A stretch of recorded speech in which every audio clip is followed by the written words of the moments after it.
Olá, muito boa tarde. Em cada sexta-feira propomos neste programa análises a textos da Bíblia, os que se escutam nas missas de domingo. E os do próximo celebram uma festa única no ano, que acontece 40 dias após o Natal e que os convidados do programa de hoje vão também apresentar. Estão connosco o Padre Armindo Vaz, professor de Sagrada Escritura na Universidade Católica Portuguesa, e o Padre João Gonçalves, coordenador nacional da Pastoral Penitenciária. Muito boa tarde. Boa tarde. Obrigado por estarem connosco, onde de facto queremos analisar textos da Bíblia e desde logo textos que se referem a esta festa que acontece, Padre João Gonçalves, 40 dias após o Natal, não é? Que simbolismo tem e é colocado aqui todos os anos, porquê? Os 40 na Bíblia é sempre um número bastante simbólico. De qualquer maneira significa que para cumprir a lei, aquilo que dizia o livro do Êxodo, 40 dias depois do nascimento, o filho primogénito era apresentado ao Senhor como símbolo de que ele ficaria ao serviço daquilo que Deus quisesse, daquilo que a própria comunidade, que o povo pedisse ou exigisse. Portanto, era uma atitude de desprendimento da parte da família, dos pais, ao entregar, e naturalmente da pobre criança, que era bebé, de aceitar aquilo que Deus quisesse fazer-lhe 40 dias depois. E assim aconteceu com Jesus, que, como se sabe, Maria e José cumpriram tudo quando se referia à lei, naquilo que lhe dizia respeito, também aqui na sua apresentação. A apresentação no templo, não é? E é em Jerusalém, não era exatamente na sinagoga. Isso é muito curioso, porque obrigava a uma caminhada grande, não é? De se ir ao templo, e tinha uma simbologia muito maior. A sinagoga é um espaço de celebração e de escuta da palavra mais distribuído pelo povo, pelas aldeias, pelas povoações, enquanto que o templo não é assim. O templo é o símbolo, é o sinónimo da presença do Deus mais real no meio do povo, não é? Portanto, o ir ao templo era assim uma simbologia mesmo muito forte, era um gesto muito, muito, muito forte. E por isso é que se diz que foi mesmo a apresentação de Jesus no templo. No templo, a designação que mantém, não é? Nestes 40 dias após o Natal. E podia comentar também do Padre Armindo a esta proposta de liturgia, ligando com o facto de se assinalar também, de se lembrar neste dia, quem opta pela vida consagrada. Sim, bem escolhida a ligação da festa, da apresentação do Senhor no templo, com ligação com o dia do consagrado. De facto, ambas as realidades estão intrinsecamente ligadas, porque assim como na festa da apresentação do Senhor, Jesus é apresentado a Deus, Simeão pega em Jesus nos braços e oferece-o a todo mundo, dedica-o a Deus, dizendo que ele pertence a todo mundo. Assim também, na festa do consagrado, nós temos pessoas, nós referimos-nos a pessoas que se consagram a Deus, consagram a sua vida a Deus e aos outros. Recordam-se, e é o dia que de alguma forma lembra os frades, as freiras, quem tem diferentes estilos de vida consagrada, não é? Isso, a vida religiosa, masculina e feminina, institutos religiosos, são pessoas que vivem aí, precisamente pela sua consagração religiosa, vivem aí entre o chamamento e o envio, entre uma vocação e uma missão. Vocação para se dedicarem aos outros. Esta é uma coisa muito interessante da vida religiosa, isto é, a pessoa sentir que tem que fazer coisas para os outros, que existe e vive para os outros. É de facto assim, por isso deixa um bocadinho outras realidades, como a da família, para se dedicar mais livremente aos outros. E acredito que esta experiência de dedicação é uma que, por exemplo, o Padre João experimenta no ambiente das prisões e que tem muitos colaboradores, sejam sacerdotes diocesanos, sejam leigos, sejam consagrados, muitos voluntários que aí colaboram. Sim, certamente. Aliás, a nossa missão fundamental de cristãos é ir e anunciar. O anúncio da palavra de Deus, a evangelização, é a primeira obrigação e o primeiro gesto do mandato. Mas depois também para que isso expresse a outra dimensão daquilo que é o realismo profundo da vida cristã, que é o amor. Portanto, nós somos enviados em atitudes de amor, e neste caso concreto com os presos, com as pessoas que são privadas da liberdade, e os seus familiares, e os próprios guardas, etc., que lá trabalham, é exatamente fazer vir ao de cima aquilo que em nós cristãos é fundamental. Aliás, o Papa, depois falaremos certamente sobre isso, o Papa diz mesmo que isto é importantíssimo, fazer-se a caridade e a explicitar aquilo que Jesus mesmo diz, reconhecer nos mais pequenos a própria figura dele próprio, Jesus Cristo, e acrescenta para evitar fugas e evitar coisas, e sobre isto devemos ser julgados. Mateus diz isso, mas o Papa também o sublinha nesta mensagem. Nós, neste programa, vamos essencialmente analisar os textos da Bíblia que se escutam nas Eucaristias de domingo e vamos começar pelo texto do Evangelho. Antes de o analisarmos, vamos escutar mesmo esse texto, como que vamos ouvi-lo e partilhá-lo com quem nos segue. Ao chegarem os dias da purificação, segundo a lei de Moisés, Maria e José levaram Jesus a Jerusalém para o apresentarem ao Senhor, como está escrito na lei do Senhor. Todo o filho primogênito varão será consagrado ao Senhor. E para oferecerem em sacrifício um par de rolas ou 2 pombinhas, como se diz na lei do Senhor. Vivia em Jerusalém um homem chamado Simeão, homem justo e piedoso que esperava a consolação de Israel. E o Espírito Santo estava nele. O Espírito Santo revelara-lhe que não morreria antes de ver o Messias do Senhor, e veio ao templo movido pelo Espírito. Quando os pais de Jesus trouxeram o menino para cumprirem as prescrições da lei, no que lhes dizia respeito, Simeão recebeu-o em seus braços e bendisse a Deus, exclamando: Agora, Senhor, segundo a vossa palavra, deixareis ir em paz o vosso servo, porque os meus olhos viram a vossa salvação, que pusestes ao alcance de todos os povos, luz para se revelar às nações e glória de Israel, vosso povo. Padre Armindo, pedi-lhe o seu comentário a este texto, começando por referir a importância que tinha para o mundo judaico esta apresentação no templo. Sim, de facto, no mundo judaico.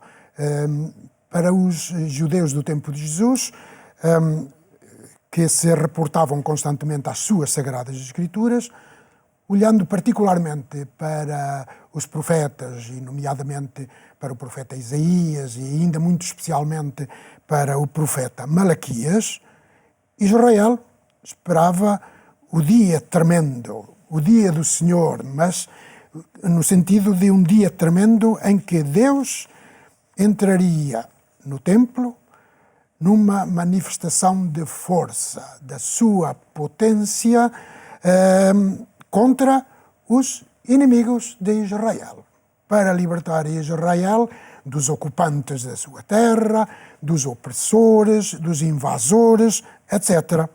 Ora, com este texto, Lucas sugere, em vez disso, entra no templo, para ser apresentado ao Senhor, entra no templo um menino indefeso, trazido nos braços da sua mãe.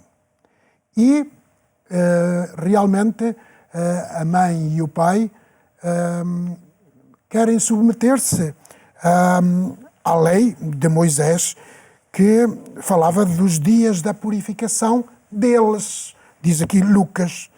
Portanto, para eles se purificarem, eles. Ora, a lei rigorosamente só mandava que se purificasse a mãe. Mas Lucas põe aqui que eles, para eles se purificarem. Segundo a lei de Moisés, e Lucas insiste com esta expressão, segundo a lei de Moisés, neste trecho insiste 5 vezes, dizendo que Jesus vem ali e que Maria vem com ele e com José. Que simbolismo há em toda essa insistência 5 vezes, no preceito legal? Alguém desarmado poderia pensar, então Jesus entrou no esquema do legalismo dos judeus. Também ele, afinal, vem ao templo e a mãe e o pai oferecem em sacrifício um par de rolas ou 2 pombinhas. o que estava mandado era que os que pudessem oferecessem um cabrito, um cordeiro, para dedicar, para dar o filho primogênito a Deus, para que ele pertencesse a Deus. Aqui diz-se que ofereceram um par de rolas e 2 pombinhas. Os pobres faziam isso. Maria e José aparecem então como os pobres.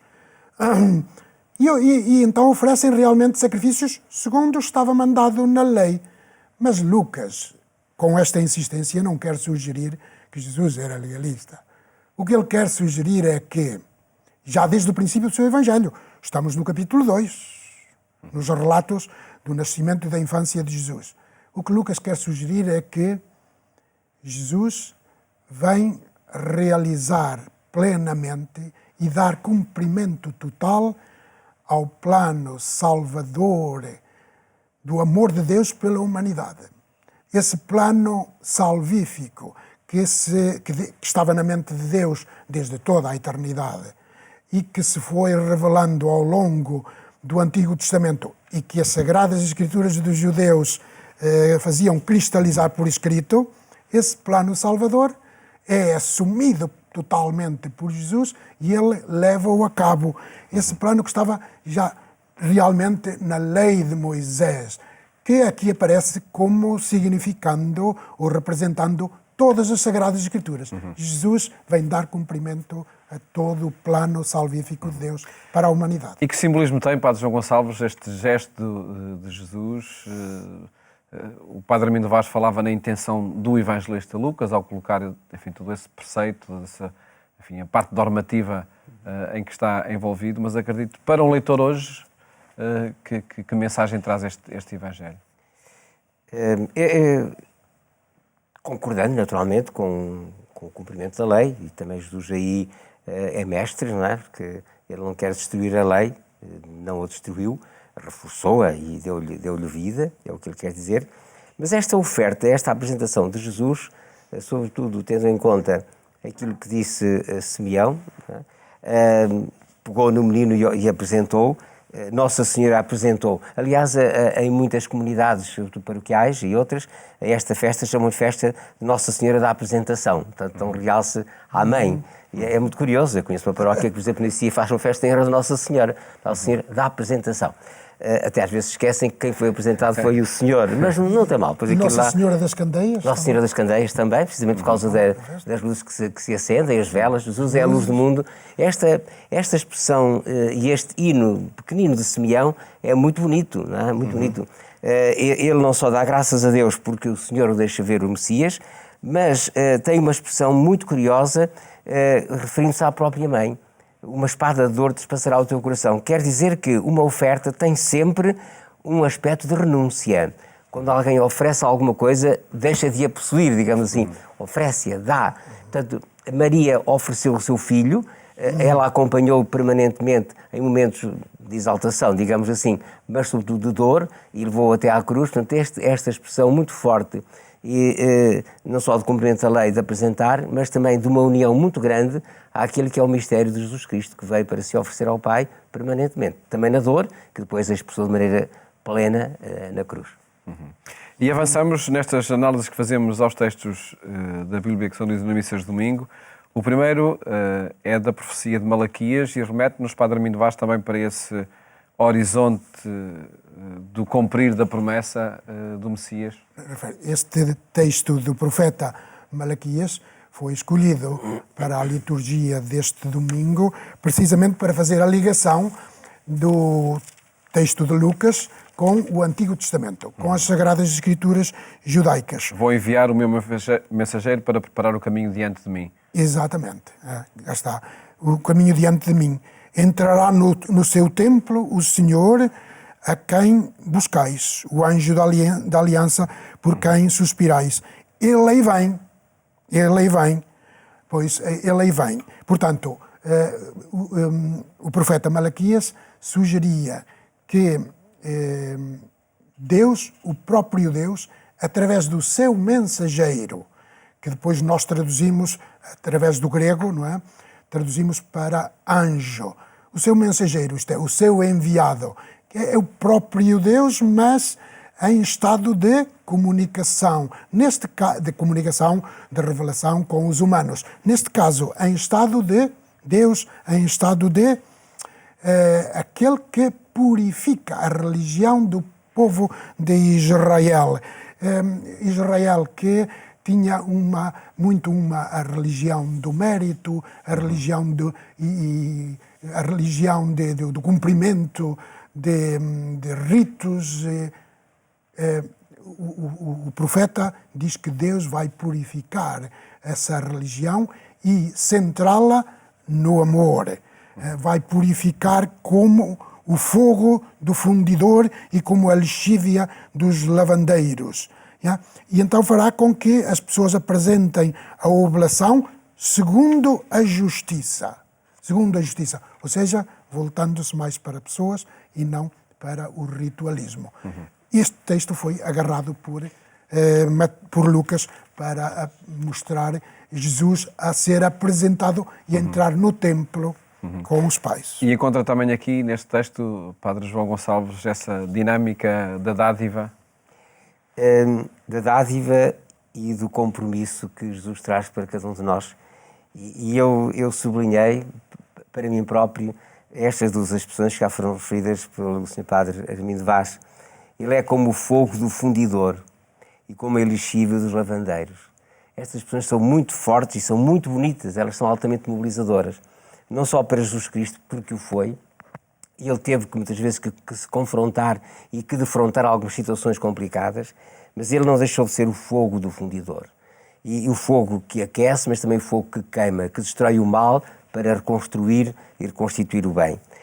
A força da mensagem, a lexívia dos lavandeiros, ele vem para lavar, para purificar, e vai ser frontal naquilo que é mesmo preciso purificar, e vai até corrigir alguns aspectos em que o povo, sobretudo os doutores da lei e alguns mais conservadores, achavam que era preciso corrigir com o dramatismo de algumas execuções, não é? A mulher quis ser apedrejada e outras situações gravíssimas de aplicação de leis friamente.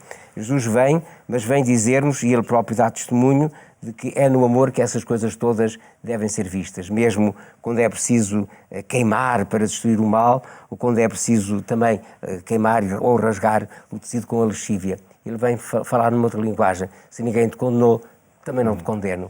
E isto pôs-me numa situação muito concreta dos meus serviços, nunca deixo de fazer. Está, adaptações que tem imediatamente. Dá-me logo o salto para lá. Então, e acredito que a fortificar até o trabalho e a encorajar para o trabalho que desenvolve. Exatamente, porque também a nossa missão é... E para quem nos segue, enfim, estamos a falar no ambiente prisional. Prisional, tal e qual. Aqui falamos concretamente, nestas duas expressões, falamos na prisão como hipoteticamente um espaço onde a pessoa vai para se purificar. Hipoteticamente, porque pode ser fácil, não é? Pode não ser fácil, hipoteticamente castiga, mas pode não purificar. Purificar no sentido de pôr a pessoa pura e capaz de retomar, de algum modo, recomeçar de uma vida nova. Nem sempre acontece. Às vezes há até força demasiado ao fogo que destrói, ou à lexívia que há de queimar. Não me parece isso o melhor. Aliás, eu ouvi na primeira vez um ditado na cadeia, que no melhor pano cai uma nódoa. Pensando na nódoa, pensamos na lexívia que vai para tirar a nódoa. Mas às vezes a lexívia, quando é aplicada com força a mais, ela estraga o tecido. E o tecido depois não presta para mais nada, senão para ser destruído. E tenho algum receio, isso às vezes acontece, que o exagero com que às vezes as prisões funcionam, não digo só em Portugal, o Papa fala de uma dimensão mais universal e mundial, que às vezes a força com que se quer castigar ou com que se quer tirar a nódoa, rasga-se o próprio pano, destrói-se o próprio pano, isto é, a própria pessoa é destruída-se e fica sem possibilidades de retomar o seu futuro. Aplicações que, de facto, os textos enfim, têm também no ambiente pastoral que desenvolve no ambiente prisional.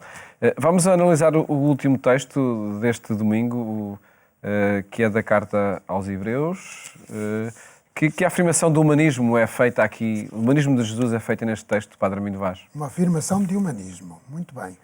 Porque, de facto, estamos a celebrar a festa da apresentação de Jesus no templo. Ora, este texto da Carta aos Hebreus foi escolhido para significar que Jesus não só entrou no templo, no santuário de Jerusalém um templo de pedra, mas entrou também no santuário de Deus, no santuário do céu, como diz a carta aos Hebreus. Entrou no santuário do céu enquanto sumo sacerdote. Jesus não foi sacerdote. Historicamente, ele não pertencia à tribo sacerdotal, que era a tribo de Levi. Ele vinha da tribo de Judá. Jesus não foi sacerdote. Foi um leigo. Mas o autor da carta aos Hebreus, ao precisamente por perceber pela fé que ele nos redime do pecado e fez a ponte entre o ser humano e Deus, e entre Deus e o ser humano, então ele foi um autêntico e verdadeiro sacerdote, sumo sacerdote, que se tornou totalmente solidário com o ser humano. E assim ele, pelo amor, pôde expiar o nosso pecado e libertar-nos do pecado. Padre João, o seu comentário a este texto, brevemente. Sim, faz-me ver aqui, na linguagem do autor desta Epístola aos Hebreus, a encarnação. Jesus assume a nossa condição humana, ele é igual a nós, para a gente poder perceber melhor, para que não só ele nos perceba melhor, eu não precisaria disso, ele, mas nós é que precisamos. Ele fez-se carne, o mesmo sangue e o mesmo carne, encarnou um de nós, e depois não é só um de nós, é um em nós, porque quando nós dizemos que Jesus está perto de nós, dizemos melhor se dizemos que Ele está em nós. Ele também assume, de algum modo, a nossa própria condição, assumindo-nos a nós mesmos, e isso nos dá um entusiasmo e uma alegria muito grande de sabermos que Ele não está só ao nosso lado, está connosco, ao dizermos que Ele encarnou, é de maneira total e absoluta. Assumimos também a nós, tal como nós somos. E acredito que façam essa experiência nos vários ambientes, seja na universidade, seja na prisão, onde enfim, diferentes missões vos ocupam. E agradeço terem partilhado também essas missões e o comentário aos textos da Bíblia que são lidos nas missas deste domingo. Muito obrigado. Obrigado. Mais logo, é na rádio que lhe fazemos companhia, na Antena 1, quando forem 22h45. Até lá, desejo-lhe uma boa tarde, bom fim de semana, até à próxima segunda-feira, se Deus quiser.